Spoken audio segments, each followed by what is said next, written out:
Hey everybody, Luke Gordon here, and in today's video we're looking at shoulder pain and strengthening of the rotator cuff. I get a lot of questions from people who have watched my other videos on shoulder pain, especially questions about things like tendinosis. So you get the rotator cuff tendinosis or tendinitis, really common on MRI, and then people are asking me, like with supraspinatus tendinosis and infraspinatus tendinosis, how do I strengthen? What's the progression? And so I mention it a lot, and I just haven't made a video yet on how to actually progress. So if you're looking for a way to progress with your shoulder pain, and especially with tendinosis issues, and you just want to know where do you start and then how do you progress to more demanding strengthening without making your shoulder pain worse, that's what I'm going to cover in today's video. So let's check it out and just start from the very basic strengthening to get the rotator cuff engaged. So again, the main thing with these exercises though, as we're going through, is keep in mind that we're trying to strengthen the rotator cuff without causing extra pain, knowing that if we can strengthen it, it's going to improve the blood flow and it's going to help you heal those things like small tears and the tendinosis type things that'll show up on an MRI report.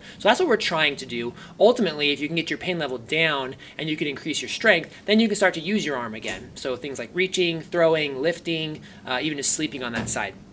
So first off, you're going to want a towel roll. A towel roll is good just to create a little bit of space for your rotator cuff as it passes underneath that outside bone, your acromion. A towel roll, just to get it off your body, is going to give it a nice little position up there. So when you're first starting rotator cuff strengthening and you have pain in your shoulder, what I always recommend people do is just start with gentle isometrics. So an isometric just means that you're going to push against something. You're not actually going to move your arm. The muscle, when you contract it, isn't going to lengthen or shorten.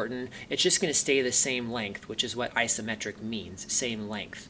So what you're going to do is you're going to position yourself in this neutral position, towel roll underneath your arm, shoulders nice and back, comfortable position with your shoulder blades, comfortable posture, head just kind of comfortable, and then you're going to be at a 90-degree angle with your arm. So between your arm and your body, 90 degrees, again, you're in neutral.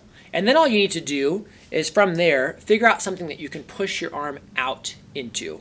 So typically in the clinic, I'll use these door frames. They're window frames, I guess. If you just have a wall, with a corner, something like that, or in the doorway between, like your kitchen and your bathroom, something like that, that'll work just fine. So let's just pretend that I'm against a wall here, and I'm in neutral position. Now all I'm doing is I'm pushing out with my wrist into the wall. So if that wasn't there to block me, the motion I would be doing is externally rotating my arm out.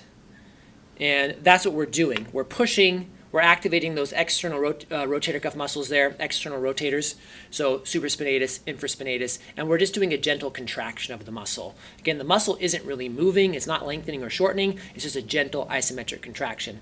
That's a great place to start. The nicest thing with this exercise in terms of a starting point is that you can push as hard or as soft as you want depending on how you feel. And that's really important at this stage in the game because you can push real lightly and you're holding for 5-10 seconds and that's great. And if you push too hard, you might get some pain. So don't increase pain again, but just do a light, gentle contraction and get the muscle activated and get some blood flowing in the area.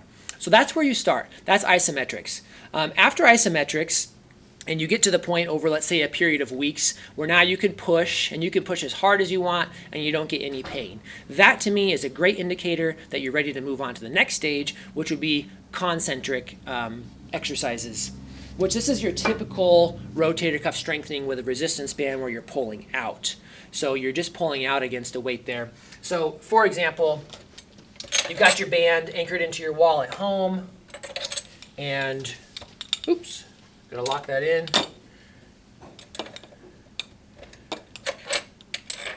So you've got your band at home, you step out from the wall, and you start with light resistance here, and now you're gonna be rotating your arm out. So starting at 0 degrees here against your stomach and rotating out. So that's concentric. So again, you've gone from isometric now to concentric. You're actually moving the muscle. As you rotate out, your muscles up here are shortening. Again, supraspinatus, infraspinatus, and teres minor. So those are your 3 external rotators there. So you're rotating out, and that's your next progression. So start with a light band. Red is pretty light, or tubing is pretty light, and just do reps. So going from 0 to 90 degrees out.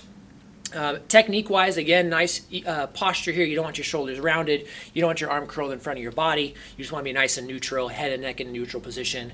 I like to actually start my hand a little bit lower than my waistline, and then as I rotate out, come up at probably a 15 to 30 degree angle. So that's your next progression, concentric. You're doing reps with this one now. So you might do 10 reps until it feels fatigued and kind of achy, and then stop. Build that up over time to 15 reps, 20 reps, even 30 reps. This is an endurance exercise. These aren't big, bulky muscles that you need to strengthen, like your biceps or your deltoids, things like that. So just work up to the reps, 2 sets a day, every other day. Build up to 3 sets a day.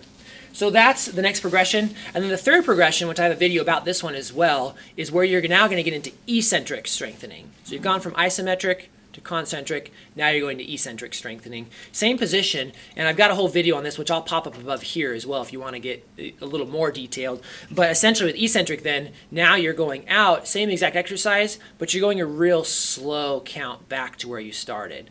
So you're adding more resistance on the way back, versus with concentric, you're just going out at a good smooth pace, in at a good smooth pace.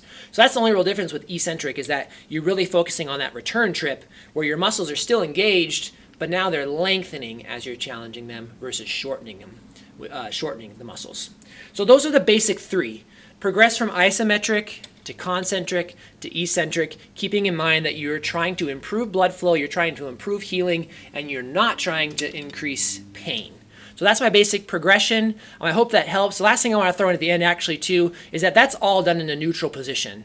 As you advance later on in your rehab process with your shoulder, you're going to get into different positions. You're going to get into dynamic strengthening, maybe some strengthening out here, strengthening up here. So there's a lot of ways to advance beyond that, but this is a great way to get started, especially if you're early stages of your shoulder where it still hurts and you're having a hard time getting rid of the pain and strengthening at the same time. Balancing those 2 things out can be quite difficult for people. So anyways, I hope that helps clarify some of the other videos I've put out about shoulder pain and how to progress to pain-free strengthening. Any questions, comments, just leave them below the video. I'll do my best to get back to you and help you out. And again, I hope the video helped, and thank you for watching.